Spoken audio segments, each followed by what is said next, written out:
Start. The day of the university boat race is the first outdoor spring holiday, and though the weather may be unsatisfactory, the crowd on the river and towpath is an immense and motley one. Stop.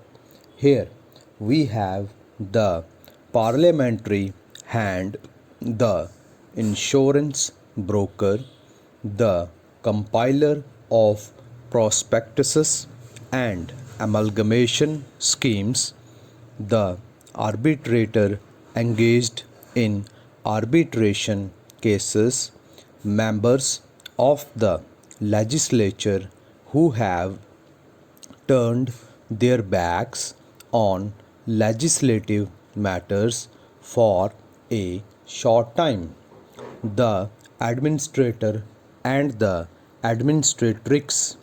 There we have ladies in the height of fashion, full of enthusiasm for the success of their favorites, the mischievous errand boys with their baskets over their shoulders, whose mischief is excusable for once. Indeed, all sorts and conditions of influential and uninfluential persons, each of whom has probably decided his or her choice in a most arbitrary manner. Stop.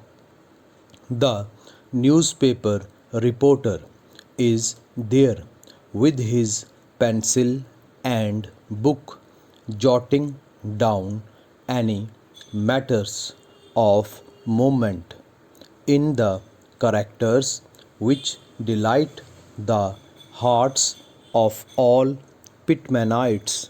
Stop. The result of the race is sent by telegraphic communication, both telegram and cable, to all parts of the globe. Stop. Undoubtedly, people think more of the manner of winning than of the prize at stake, and thus the boat race exemplifies the saying of the most lovable of all Scotsmen, Robert Louis Stevenson, who wrote, "Our business in this world is not to succeed, but to continue to fail in good spirits." Stop. Here we have a splendid motto to remember in our everyday life and in our pastimes. Stop.